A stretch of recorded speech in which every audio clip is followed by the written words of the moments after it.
Hello and welcome to another episode of Trackside Tips. My name is Storm Dafoe and I'm joined again by Jackson Wittup, who is the racing secretary here at Century Downs Racetrack and Casino, and Fred Gillis, who is the executive director of ASHA.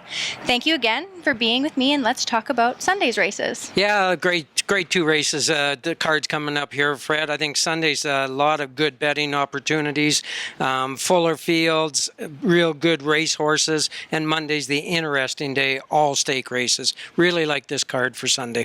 Yeah, Jackson, and we couldn't ask for better weather during this long weekend. It's just fabulous. It's supposed to be like that all weekend. No rain forecast. What a way to end the meet.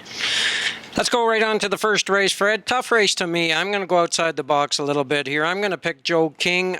Mystic Island's a professional horse. Finishing second, will probably be the favorite. Probably a win now that I'm off him. But I'm going to go Joe King. I've been expecting a little bit more from this fella, so I might get disappointed again. I'm going to go with Sports Lingo in a real tight race, Jackson. Wow. I talked to Jamie, so I had a little more inside information maybe than you. And he said some of the younger horses are fighting a little bit of throat infections. He's been treating them and stuff, but they're just not where they should be. Maybe he's treated them long enough. Maybe they'll come around. No temperatures. They're eating good and stuff, but just thought that a lot of his younger horses were fighting a little something, second-grade infection. That's why you are the handicapping guru here, because you do your homework. Let's move on to race number 2. Tough race here, Fred. I'm gone to the 8 Villa for Rent. I'm looking for, as Murray calls it, the killer crossover. Maybe he can make the front. If he makes the front, I think he'll be tough, but this is a tough race for me. Villa for Rent. I was so impressed with Mysterious Fan. I don't know if Chris changed something or whatever, but they blew the carbon out of him in the qualifier. He ran away home in 28 seconds. I'm going to ride it. I'm going to say that they found something, and he's going to go a big trip. Okay, so that could be a bit of a long shot there. Third race, I'm going to go with Now Playing. Will probably be one of the prohibitive favorites on the card. 23 starts, 6 wins, and a bunch of seconds and thirds. I don't know how he gets beat, but he races tough. He doesn't mind coming first up. Nice old horse. Yeah, he's ultra consistent, Jackson. I picked him, and I think he's the horse to beat. I don't know. I think this is going to be my pick of the day. Now Playing, number 3. Very consistent, and last quarters are faster than the other horses. They are. Go to the fourth race, Open. Nice 8-horse field here, Fred. I like this. There's some horses moving up, like Fanatical Maniac. Finally got the job done. I've been picking him and then stay off him, and he gets 19-1 odds last time. Baylor out. That was pretty impressive, Fred. He first time in a long time that he has raced. I'm going back there, but a very good race here. I went back there too, Jackson. I mean, that horse just raced like a real racehorse. He had him out and going, took some air, finished strong, and he has to improve a second start off a qualifier, I would think. He just looked ultra impressive, and I don't think the speed will stop him. I think he'll go where he needs to go to win. Fifth race, another good race here. We got some 4-year-olds, some aged horses. We got Gray Z that finally drew the inside. I've considered him immensely. I'm going to go with Southwind Jaden. He beat the same group last time, 4.5 to 1, which surprised me a little bit. I'm going back with Southwind Jaden. I wonder if Gray Z's back, though. I don't know. I went to 3 More Smiles in here. He's just another super consistent horse. Kelly's having a good year and stuff. My horse is in here, Exit Smiling, but he just hasn't been firing on all pistons. He's there, but seems to have a long way to come from the half. So 3 More Smiles, and maybe Exit Smile will run over my money. That's okay too. No, that's a good race. Sixth race, another one, interesting one. We all watched HF The Great Pumpkin, first time into the new stable. Dave Kelly. Sometimes we've said along in the past that a change is as good as a rest. Dave gave the horse a week off, got him freshened up, and I'm going to go back with him. No Better Parade's always been racing good.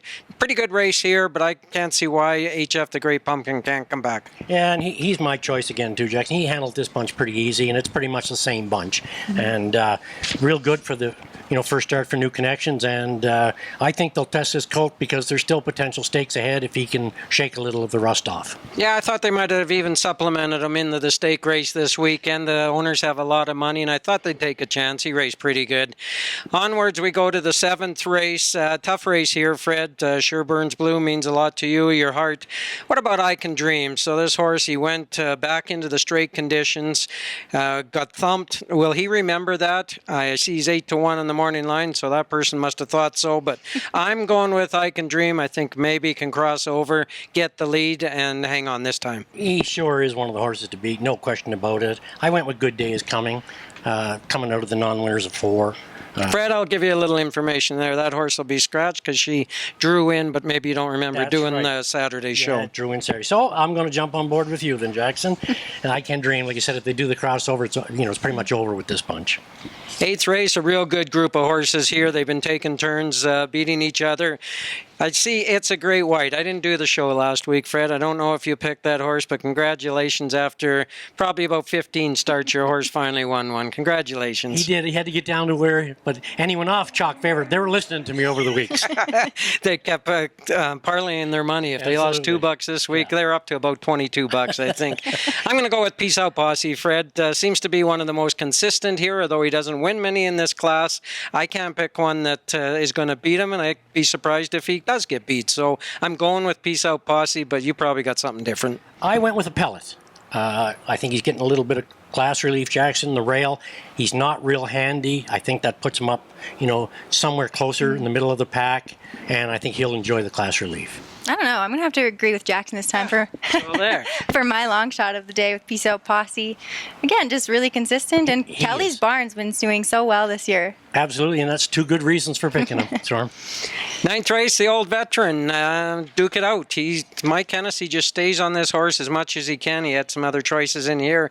He likes the horse. If he likes the horse, I like him. He's dropping down, got the rail. He's got to get beat, and we'll find out if you like anyone else. Mystery Dragon's the big dog back here. Big dog, wow. He's the big dog back in the 75 claimer, Jackson. He tried the non-winners of 7 a couple times. Raced respectable. Not for this stable. He's back. The class doesn't change.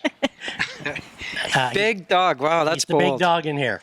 Good for you. Well, I hope you're right, too, because I like you to call people big dogs. 10th race, very even group here, Fred. Senga Nitro, probably a month ago, I'd have been all over this horse thinking he'd be 1 to 9. He's picked on the program. I'm going to pick him, but I don't like him. Well, that's an oxymoron, I think. Anyway, I said anywhere. Did you call me a moron? Wow, last weekend and you called me a moron. Anywhere, anytime. He raced really good last week, and Nitro didn't.